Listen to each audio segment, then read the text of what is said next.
बिहार की राजनीति में चुनावी गणित काफी सीधा साधा रहा है। तीन बड़ी पार्टियां हैं, जनता दल यूनाइटेड यानी जेडीयू, भारतीय जनता पार्टी यानी बीजेपी और राष्ट्रीय जनता दल यानी आरजेडी। पहले का फार्मूला यह था कि इनमें से कोई भी दो दल जब एक साथ मिल जाते तो सरकार उन्हीं की बन जाती थी।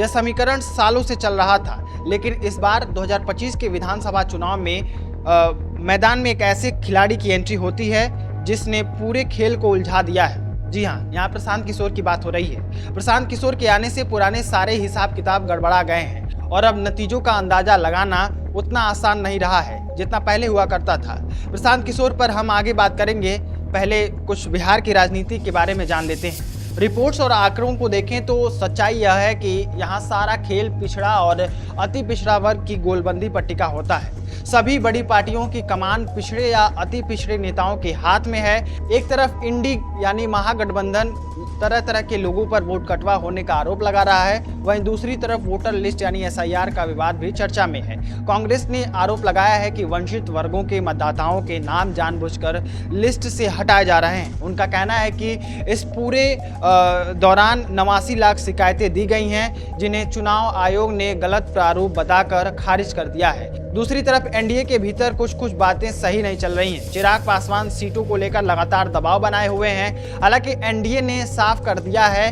कि चिराग मुख्यमंत्री पद का चेहरा नहीं होंगे, लेकिन वे अपनी ताकत बढ़ाना चाहते हैं। चिराग पासवान नीतीश सरकार पर कानून व्यवस्था को लेकर खुलकर हमला भी करते आए हैं, जिससे गठबंधन में तनाव दिख रहा है। आंकड़ों को देखें तो 2020 के बिहार विधानसभा चुनाव में एनडीए गठबंधन को कुल मिलाकर 37.26% वोट मिले थे। इसमें बीजेपी को 74 सीटें और जेडीयू को 43 सीटें मिली थी। दूसरी तरफ महागठबंधन को 37.23% वोट मिले। आरजेडी 75 सीटों पर आई थी और इसके साथ वो बड़ी पार्टी बनकर उभरे थे। दोनों महागठबंधनों के बीच वोटों का फासला जो था नाम मात्र का था। जब जीत हार का फैसला इतने कम अंतर से हुआ हो, तब प्रशांत किशोर जैसे नए प्लेयर का आना कई नई संभावनाएं पैदा करता है और अब हम इसी पर बात करते हैं। देखिए, प्रशांत किशोर को चुनावी रणनीति बनाने और चुनाव जिताने का महारथी माना जाता रहा है। उनका ट्रैक रिकॉर्ड देखें तो उत्तर प्रदेश में सपा और कांग्रेस गठबंधन को छोड़कर उन्होंने पूरब से पश्चिम तक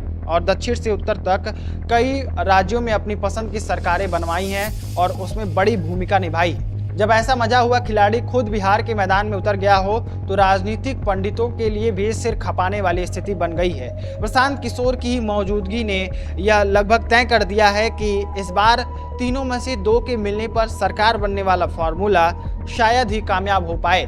प्रशांत किशोर पिछले 3 साल से बिहार में लगातार जनसंपर्क यात्रा निकाल रहे हैं। उनकी यात्राओं में मौजूदा सरकार से नाराज तबका और खासकर युवा वर्ग काफ़ी दिलचस्प ले रहा है। पीके की ताकत इसलिए भी बढ़ रही है क्योंकि जेडीयू के कई पुराने और बड़े नेता जैसे दसाई चौधरी और भुवन पटेल जनसुराज में शामिल हो चुके हैं। यहाँ तक कि नीतीश कुमार के कभी सबसे भरोसेमंद रहे आरसीपी सिंह ने भी अपनी पार्टी का विलय जनसुराज में कर दिया है, जिससे कुर्मी वोट बैंक में सेंध लगाने की आशंका बढ़ गई है।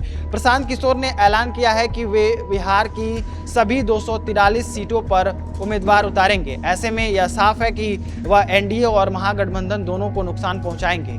केंद्र सरकार ने बिहार में सड़क निर्माण के लिए 675 करोड़ रुपए मंजूर किए हैं। भले ही बिहार को विशेष राज्य का दर्जा नहीं मिला, लेकिन बीजेपी बड़े बड़े विकास पैकेज देकर उसकी भरपाई करने की कोशिश कर रही है। 2024-25 के केंद्रीय बजट में बिहार के लिए विकास पैकेज घोषित किया गया है। नीतीश कुमार दावा कर रहे हैं कि 2020 से अब तक 10 लाख सरकारी नौकरियां दी गई हैं और चुनाव से पहले यह आंकड़ा 50 लाख पार कर जाएगा। दूसरी तरफ तेजस्वी यादव 20 महीने में बिहार बदलने के नारे के साथ मैदान में हैं। वे युवाओं से जुड़कर रोजगार और शिक्षा के मुद्दे उठा रहे हैं।